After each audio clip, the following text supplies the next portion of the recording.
न्याय पत्र जारी किया है उसके बारे में पूछिए। प्रधानमंत्री क्या बोलते हैं, ये जिम्मेवारी प्रधानमंत्री की है, मेरी नहीं है। अच्छा, मनीष सिसोदिया की हाईकोर्ट के बाद फिर से जमानत अर्जी खारिज हो गई है, उस पर तो आप प्रतिक्रिया दे सकते हैं? कोई नहीं, न्याय के घर में देर है, अंधेर नहीं है। इस अन्याय का अंत होगा और न्याय मिलेगा। हम न्याय के लिए ही लड़ रहे हैं, इसीलिए हमने आपको कहा कि उत्तर पूर्वी दिल्ली के लिए भी हम न्याय पत्र तैयार किए हैं।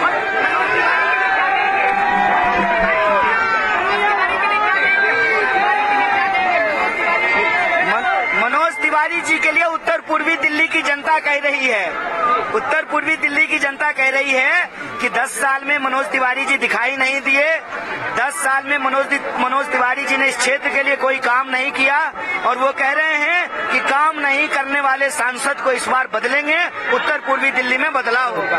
अगर आपने कमल का बटन दबा दिया तो मेरे को जेल जाना पड़ेगा, और यहां से आप लोग हाथ का बटन दबा दोगे, पंजे का दबा दोगे, तो मेरे को जेल नहीं जाना पड़ेगा। आप देख लेना, इन्होंने इतनी गुंडागर्दी मचा रखी है, इन्होंने मनीष सिसोदिया को जेल में डाल दिया, केजरीवाल को जेल में डाल दिया, सतिंदर जैन को जेल में डाल दिया, संजय सिंह को जेल में डाल दिया, परसों मेरे पीए को भी जेल में डाल दिया। अब कह रहे हैं आतिशी को भी जेल में डालेंगे, सौरभ भारद्वाज को भी जेल में डालेंगे। अरे हमने प्रधानमंत्री बनाया था, थानेदार बनाया था। सवेरे उठ के इसको भी, और बिल्कुल झूठे केस कह रहे हैं 100 करोड़ का घोटाला हो गया। अरे तुमने इतनी रेड मार ली, 500 से ज्यादा रेड मार ली, चवन्नी नहीं मिली कहीं पे। कहां गए 100 करोड़? हवा में उड़ गए। कहां गए 100 करोड़? झूठे केस बना बना के।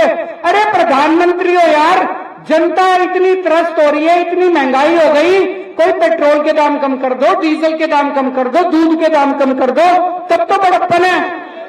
सवेरे उठते हैं, इसको जेल में डालूंगा, इसको जेल में डालूंगा, इसको जेल में। ये कोई प्रधानमंत्री की बात है? ये कोई बात है? ऐसे प्रधानमंत्री होने चाहिए। मैं भाई साहब पूरे देश में, आज भी मैं लेट हो गया, मैं माफी मांगता हूं। आज जमशेदपुर गया था मैं पिछले एक हफ्ते में पंजाब गया, कुरुक्षेत्र गया, हरियाणा गया, महाराष्ट्र गया, बंबई गया, भिवंडी गया, लखनऊ गया, पूरे देश से घूम के आ रहा हूं। लोग इतने नाराज हैं मोदी जी से, बीजेपी से। इतनी महंगाई हो गई, लोगों के घर का खर्चा नहीं चल रहा। गलत तो नहीं कह रहा भाई साहब? महंगाई हो गई, नहीं हो गई? कमाई बढ़ नहीं रही और नौकरी छूटती जा रही है लोगों की। घर बैठे हैं हमारे बच्चे। प्रधानमंत्री हो, कुछ रोजगार की चिंता करो, कुछ महंगाई की चिंता करो, तब तो बात है। पूरे देश ने मन बना लिया कि 4 जून को बीजेपी की सरकार नहीं आ रही, मोदी जी की सरकार नहीं आ रही है। अच्छे दिन आने वाले हैं, मोदी जी जाने वाले हैं। अच्छे दिन आने वाले हैं, अच्छे दिन आने वाले हैं। 25 मई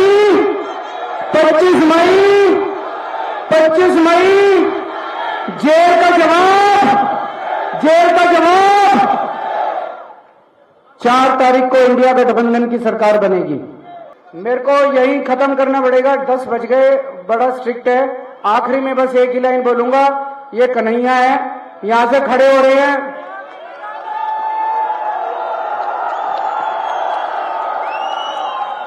यहां पे आपको झाड़ू का बटन नहीं मिलेगा, यहां पे आपको पंजे का बटन मिलेगा। 2 नंबर का बटन है, 2 नंबर के बटन दबा के भारी बहुमत से जिताना है और रिंकिया के पापा को हराना है।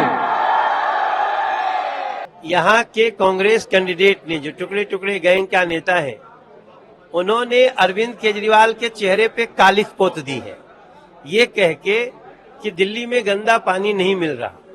यही स्वाति मालवली बोलने गई थी जब उनकी पिटाई हो गई। सच्चाई ये है कि दिल्ली को पानी देना, नल से जल देना, बुजुर्गों का पेंशन देना, राशन कार्ड बनाना, गलियों के जल जमाव को समाप्त करना, छोटी छोटी सड़कों का निर्माण करना, ये सारा दिल्ली सरकार का काम होता है। शिक्षा, स्वास्थ्य और इन सब में आज जो दिल्ली रो रही है, तो अगर उन्हीं के कैंडिडेट ने कह दिया कि पानी नहीं मिल रहा है, तो अब आज दिल्ली की जनता उस कैंडिडेट को भी बताएगी और आम आदमी पार्टी का जो शीर्ष नेतृत्व है उनको भी पता चलेगा, क्योंकि आम आदमी पार्टी में बहुत सारे ऐसे लोग हैं जिनके दिल में देश धड़कता है और वो लोग इस समय वैसे ही उनका मन बदल चुका है जैसा अनिल झाजी ने कहा।